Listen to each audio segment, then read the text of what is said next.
Welcome to our Leadership Professional Development Series to help you speak, sound, and look like a leader.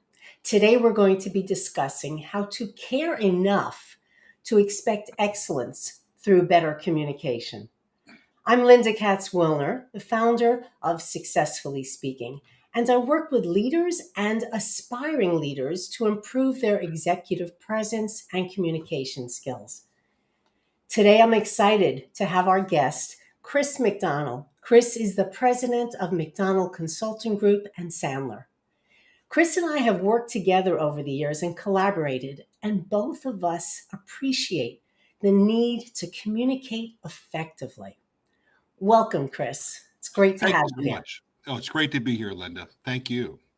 And Chris, we've talked about this a lot in the past, and I just want to ask you some of these questions. What do leaders need to be more aware of today so that they can communicate more effectively both with their team and with other leaders? Well, great question to get us started. I think a couple of things is number one is awareness.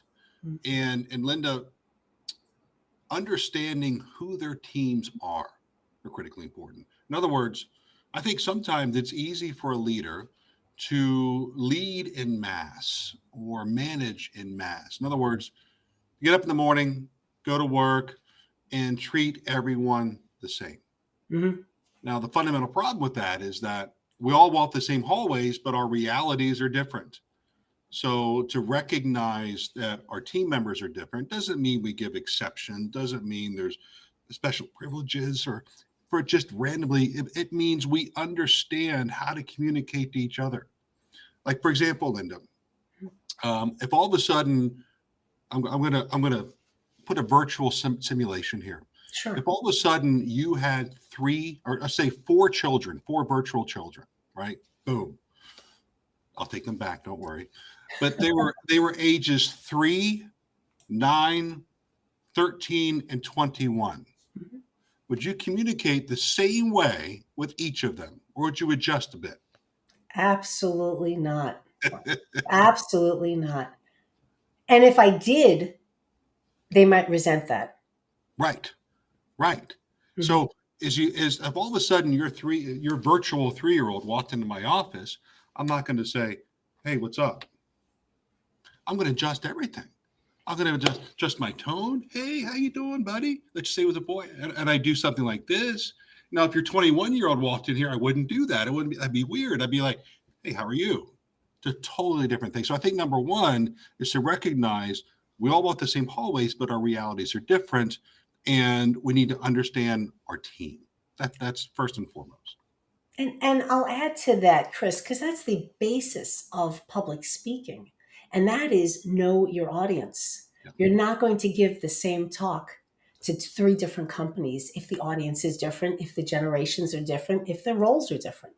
Right. So it's the same idea. And I remember even with my child once, when he was growing up, he said, "Why do you speak differently to adults? And when my friend came over, you changed your voice." So that was very perceptive, right? We do that and we do it naturally. And it's code switching depending on our audience. That's great. Absolutely. I love the way you talk about it with the 4 children, but do I have to keep those 4 children? No, I'm taking them back right now. Thank you. Thank you. So along those lines, what do you think gets in the way of the effective communication? So number one is head trash. We all have it, and leaders have it. We may think, well, what worked in the past in a situation, talking to somebody or a difficult issue will just work in the future. And we tend to, quite frankly, when it gets to communication, is what gets in the way is not listening. Mm-hmm. Now, everyone's heard of active listening, and using more than your ears, and of course, restatement, paraphrasing, and understand the importance of that and when to do it. But it's more than that. I think that anyone, Linda, that proclaims that they are an awesome listener, if someone said, "I am the best listener on the planet," I'm looking at them like they have 3 heads, Mm-hmm. right? Because listening is hard. Mm-hmm. we're always thinking different things, right? We're always processing. We think we have the answer. There's competitive listeners, right? Where a leader might listen and say, "Oh, I have the answer to that," or or combative, or But to be able to listen to someone, and if you were saying something to me, and I were to say, "Linda, let me just clarify. What I hear you saying is blah blah blah blah. Just make sure that I get that correctly." Mhm. And I think sometimes we're moving so fast, we forget to do that. Chris, I've talked to a lot of people about the active listening, and I personally don't like that term because we can fake active listening. Yeah. We can do the head nods, the mm-hms, Mhm. but very often we're not even listening. We're thinking, like you mentioned, what am I going to say next? Or how am I going to respond to that? And I'm missing the subtle nuances that are coming from that person who's speaking to me. Which is a lot. Mhm. Which is a lot. And to your point earlier, we have our body language, we have our tonality, and we have the actual words. Now, this can be debated as far as the overall percentage in that pie graph, but oftentimes speaking, the words are going to hold a lower meaning at the expense of someone's tone and body language. Like if I were to say to you, if you said something to me and I would say with no tone, no body language, if you said something that was made me go, that makes sense. Now, are you convinced that that makes sense to Mhm. me? No. I could go, that makes sense. What message does that tell you? So I get your visual. And again, this is my three V's, that visual, that vocal, and the verbal. So Yeah, I'm looking at your visual and your right. vocal tone, and I'm not paying as much attention to the No, words or the verbal. right. So if I go, that makes sense, I mean, then I'm like being sarcastic. But Mhm. if I say, that makes sense, it's a totally different meaning. And I Mhm. think what gets in the way of leaders being effective leaders is that awareness to be able to do that. Because people have two needs typically, to be heard and understood. Mhm. And when we give that to them in the right nurturing way, um, there's clear understanding. There's less of a guard Mhm. up as well. And again, those three V's that you're talking about, and I tend to coin it that way with the visual, vocal, verbal, part of it is how we send our message.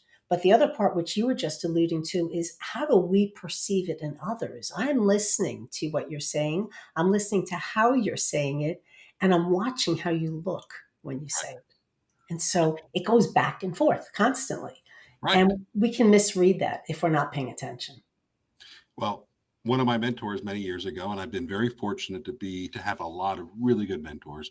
Um, they said you cannot not communicate. You cannot not communicate. And there might be some leaders that will go, well, geez, I didn't even say anything to them. Well, it's what you didn't say with their perceptions, or just things like that. Or I mean, silence. People will fill in so many different things. So yeah, to your point, you cannot not communicate. And communication is not just your words by any means. No. And so, as a leader, how does a leader ensure that there's positive and negative feedback flowing back and forth in both directions? So feedback is it's one of the most needed things, if you will, that anyone needs. Everyone needs feedback. Mhm. But a lot of times leaders were either too late giving feedback. If something occurred that on a particular day, there might be a bunch of reasons like, well, it's late in the day, it's 3 o'clock, I'll just wait till tomorrow. Or they've had a bad day already. I'm not sure I want to give that feedback. But feedback should be timely, it should be genuine, and quite frankly, from an opportunity to give someone, whether it's negative feedback or feedback to improve on something, it's all about what that expected behavior was. So I might say something like this, um, Linda, I expected the report to be done at 9 o'clock. It's now 10 o'clock. And if I'm quiet right after that, I state what I expected, I state what I observed. I'm not being sarcastic. I'm not saying like, "Oh my gosh," this to put you on the defensive. Mhm. State what I expected, state what I observed, and be quiet. Then what would you have to do in that situation? I need to fill it in. I Fill it need in. to respond. Yeah. It might be 5 seconds. Mhm. It might be 10 seconds. But the thing is, one of the hardest things to do in giving feedback is to keep it objective, keep it Mhm. without, we got to watch our tone. We can't have a Mhm. parental tone. We can't have a sarcastic tone. Now, sarcasm is very important to our health. We're a very sarcastic family, but Mhm. sarcasm in leadership, you know, Mhm. boy, my 3-year-old could have done that better. I mean, that's not helping anything, Mhm. right? Yes. And it's very hard to not say something, but it's Extremely so hard. important. It's so important. And you brought something up, Chris, and you know I do a lot of work with non-native English speakers. Yes. Sarcasm should never be used if somebody's a non-native speaker. They may not get it because sarcasm is using the words but changing the tone and sometimes the expressions, the facial Yes. expressions. And some people don't understand it. So you're going to have a lot of breakdown in communication with that. Absolutely. So Sarcasm, giving someone a label, like, "How could you be so fill in the blank?" All those things. Again, there's a time and a place, and but in that type of environment, like you said, especially if it's a different native language, mhm. the meanings can be very, very different. And besides the language, the other thing to think about is the culture in how different cultures give feedback. And can you talk a little bit about that? Because I know some cultures, sometimes we talk about sandwich it, say something good, and then say something that needs to be corrected, but end it with something good. And that's some cultures, but I know for France, for example, is much more direct, and they're Right. going to just say it like it is. Can you address that a little bit? Would love to. I was taught many years ago, many, many years ago in my corporate world, my corporate days, the sandwich approach, right? Mhm, You take some good stuff in the middle, you put the opportunity for improvement, if you will, or mhm, that negative stuff, and then have that good stuff at the end. What I found over time, and there's some that truly believe in that. If that's the case, that's completely fine. mhm, What I have found that waters it down and that takes the the specificness. It doesn't mean that you need to be so direct that that person just is totally blindsided, mhm, but it means to be candid. State what you if you want to, from a coaching perspective, to improve behavior. Then again, state what you expected, state what you observed, then be quiet. Then we're listening for ability or motivation blocks. Is it ability? Is it skills? Is it training? Is it the wherewithal, the resources, or is it motivation? You know, motivation to escape a comfort zone, to actually have a conversation or pick up the phone, whatever it is. Motivation to stop planning and start actually executing. So a leader has to be able to step back and determine if it's ability or motivation. And I think that the sandwich approach just kind of allows people to walk away from a conversation without truly understanding what behavior needs to be corrected mhm. and where they should go from there. It just kind of just muffles it a little bit. Well, and we usually remember the last thing that we're told, and that's why we're supposed to summarize when we're speaking. And so if I went to you, you were the leader, Chris, and you're giving me some feedback and you tell me some things I do really well, you tell me where I need to improve, but you want to make me feel good and end it on a positive note.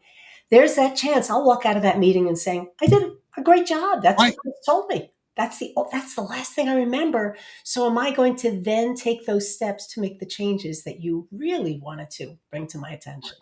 Absolutely. And it truly can lead, and most of the time that approach can lead, it's more for the leader's comfort zone than than the recipient, Mhm. right? Mhm. Because we truly want to hold people accountable. We truly want to give feedback. Um, but feedback, I mean, you think about your original question around feedback. Um, we have filters on how we accept feedback, right?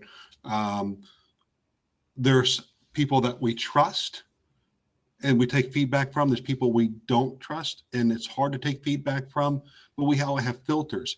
So I ask any leader, before you can become really good at giving feedback, you have to become really good at receiving feedback and understanding what that means, because there's a lot of times where it might be like defending, deflecting, that's not me, or blame this.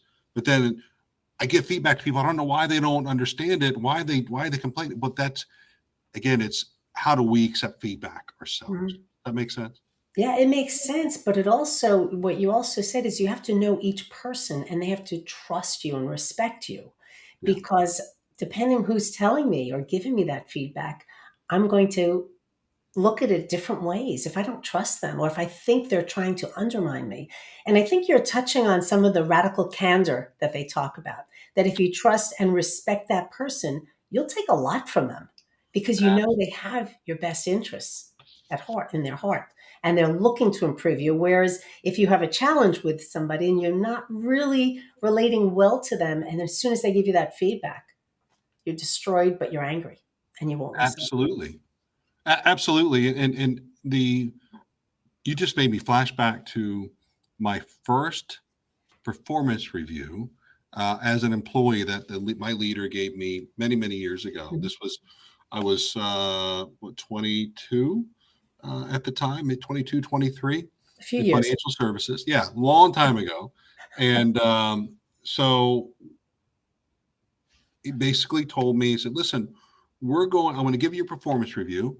We're going to go next door. And there was actually an Irish pub next door. Mhm. And so we went up to the bar and he says, I'll buy you a drink, buy you a beer. And by the way, here's your review. You're doing great. Just sign here. Let's not worry about that. Let's just, hang out. And I'm like, at first, Linda, I thought, wow, what a great guy. We're just hanging out. But then I realized a couple of days later, I'm like, I didn't get any feedback. Yeah. I got nothing. Right. And that was more about him just Mhm. wanting to, go out there and do that. But it wasn't, I got no feedback. So we all need it. And I can And still remember that. and you just triggered something for me as well, Chris. In a situation where that person may be even intimidated by you, even though you're reporting to them. Right. I know some people who just didn't want to give performance reviews Oh, because yeah. they weren't comfortable with maybe perhaps my level of expertise. So I never got the guidance or feedback that I still wanted, even though I may have been seasoned in that position. Give me feedback. Isn't that the point of a performance review? Yeah, absolutely. And so I guess for leaders, they have to know how to do a performance review and have a relationship with that person so they also know how to communicate with them and what works best for them. Absolutely. And we could go pretty far in the weeds on the performance review topic. I say, just to kind of, one thing to add to that is stating the obvious, a performance review should never be a surprise. Hmm. Just constant throughout the year. And if there's a formal review, then that's more of a, okay, oh yeah, nothing in here surprises me. Right. All this makes sense. Something I'm still working on. Here's my opportunities for improvement. Here's what I'm excelling at. And again, that feedback mechanism through conversations, Hmm. continual conversations Hmm. with leaders. But a lot of leaders that get promoted, they might be supervising people they used to work with on the same team, Hmm. very uncomfortable at first, and Yes. that could be a lot of comfort zones and head trash to work with.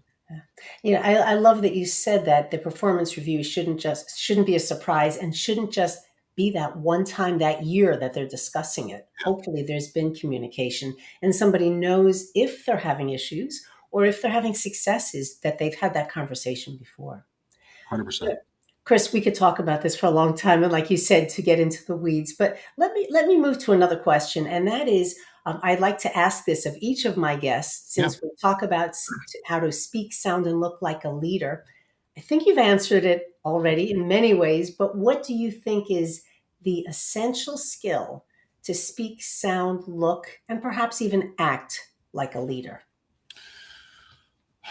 I'll answer that through the eyes of for the importance of vulnerability. And I'll say this as I think leaders should be humbly confident. In other words, to be able to share vulnerability, to leave the ego at the door, to not worry about some of the things of being right all the time. It's not Mhm. about that. It's about understanding your team. So vulnerability, understanding your team, and again, humbly confident. Uh, Mhm. and I think a lot of leaders, especially newer leaders, that get really wrapped up in the fact that they have to know everything. Mhm. They are the boss. Um, and at the end of the day, their job is to develop a team, develop that trust, and being vulnerable Mhm. is not easy. Right. It takes time. It takes work. That's great. I like that because leadership doesn't mean you have to be the smartest person in the room or the most important person in the room. Far from it. We're learning that. That's not necessarily the best leader. It might be a leader, but that may Right. not be the right leader. Uh, Absolutely. Chris, Chris, how can people get in touch with you? Of course, I know LinkedIn. We're all on LinkedIn, and this is LinkedIn Live that we're doing. But Yeah. what other ways can they get in touch with you? Sure. Thanks for asking, Linda. Our website is one way, and the website is McDonnell, McDonnell, one N, two L's, at Sandler.com, Sandler.com. And that's one of the great ways. And the other is my email, Chris, CHRIS, dot McDonnell at Sandler.com. Great, great. And I know I'm sure people have questions, and you are so knowledgeable. I love speaking to you Likewise. about the training, but I know we've had so many conversations, and I love how we both look at the what I call the three V's of communication, because if you don't think about those three aspects, you're missing the mark in communicating. And it's a great way to observe people, and it's a great way to speak. So thanks so much for sharing your wisdom with this group and everybody who's listening today, Chris.